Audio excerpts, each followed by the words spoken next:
Hello, bienvenue sur French Aubergine, c'est l'heure de faire un petit tag.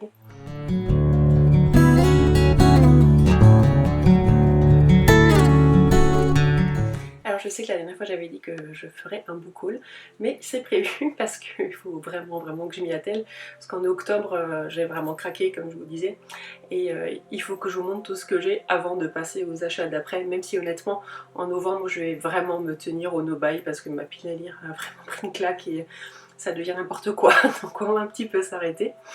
Et donc du coup, je préfère vous faire aujourd'hui un petit tag sur l'ambiance d'automne que j'ai trouvé sur la chaîne YouTube de l'Olifant, dont je vous mets un lien dans la description. Et sans plus attendre, c'est parti. Alors question numéro 1, quelle est la chose que tu préfères en automne?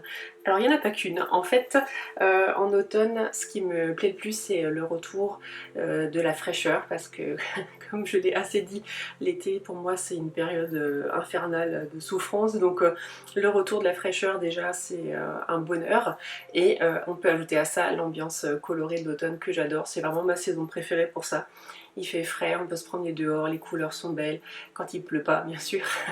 Et quand il pleut, et c'est juste génial d'être chez soi et d'entendre, pour ma part, j'ai des fenêtres Velux, et entendre la pluie tomber sur mes fenêtres, ça me détend, ça me fait un bien fou. Et c'est aussi le retour de la rentrée, même si pour moi ça ne veut rien dire vu que je travaille et que j'ai pas d'enfants, donc je ne suis pas concernée par la rentrée. Mais je trouve qu'à la rentrée, il y a toujours une effervescence de reprise d'activité dans l'air, et moi je trouve ça super motivant. Donc voilà, GG l'automne. Question numéro 2, trouve un livre dans ta bibliothèque qui soit lié à l'automne. Alors ça n'a pas été évident parce que pour moi j'ai beaucoup de choses qui sont liées à l'automne, mais plus de façon un peu indirecte, et finalement j'en ai trouvé un qui me fait toujours penser à l'automne et qui a une très belle couverture automnale. Il s'agit de Anne de Green Gables, que j'ai acheté d'ailleurs ce mois-ci, que je vous présenterai plus en détail dans mon book haul, de Lucy Maud Montgomery. Donc bien sûr c'est Anne de la Maison au Pignon Vert.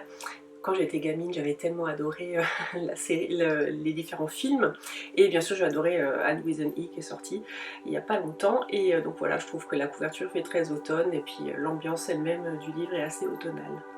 Question numéro 3, quelle est ton histoire d'horreur favorite?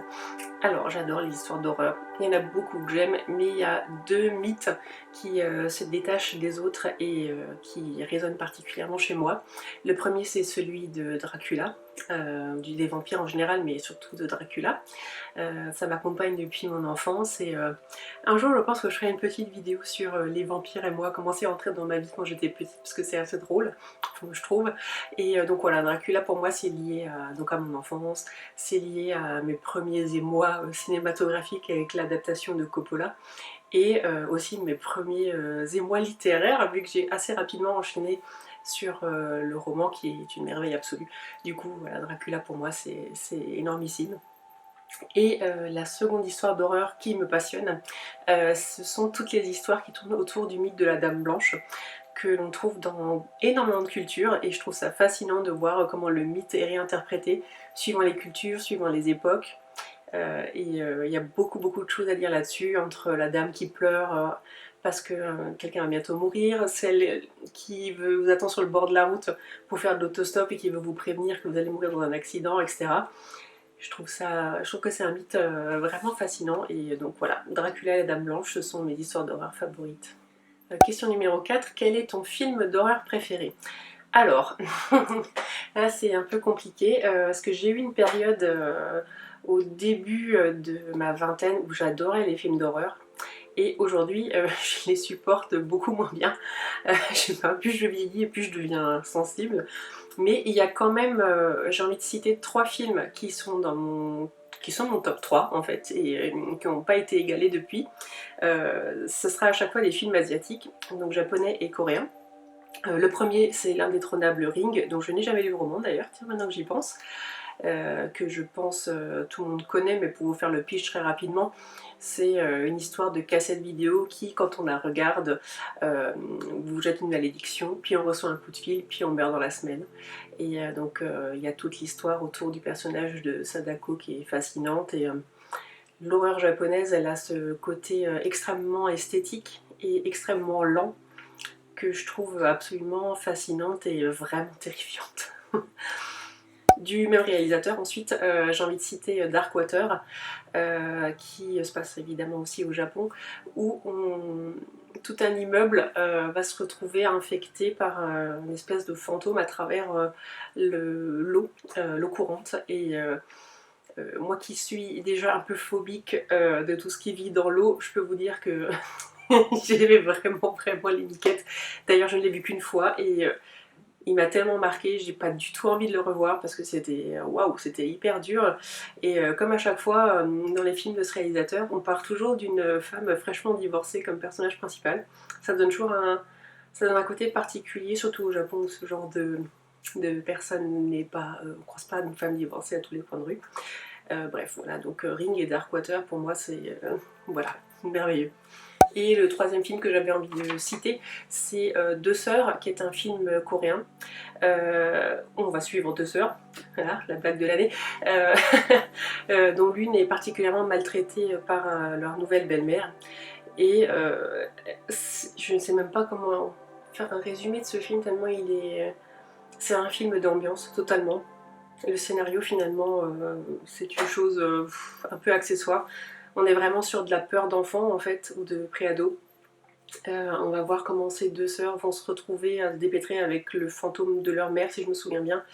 Et pareil, je l'ai trouvé vraiment terrifiant. On voit vraiment pas grand chose, hein. C'est pas du gore, c'est pas sanglant. D'ailleurs, ni Ring ni Darkwater ne sont gore et sanglants, hein. C'est vraiment des films qui sont sur l'ambiance. Et c'est ce genre de film d'horreur là que moi j'aime personnellement. Après les tripes, Massacre à la tronçonneuse, tout ça, c'est pas du tout mon truc. Je suis pas trop fan de gore. Et souvent je trouve ça assez gratuit. Et dans ces films-là, en fait, c'est vraiment...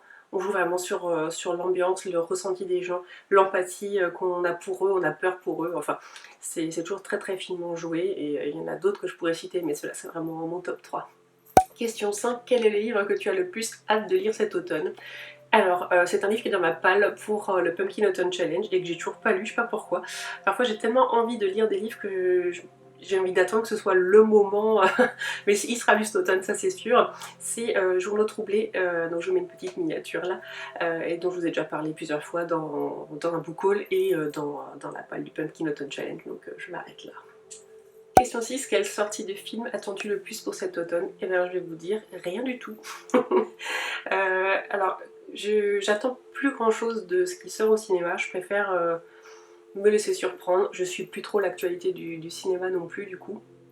En fait, je me suis un peu faite avoir, entre guillemets, à attendre beaucoup des sorties de films, surtout adaptés de livres que j'aimais et que j'attendais. Et systématiquement, ça a été la Bérésina. Le dernier gros en date, pour vous dire si ça remonte, c'est l'adaptation de Lestat le vampire au cinéma.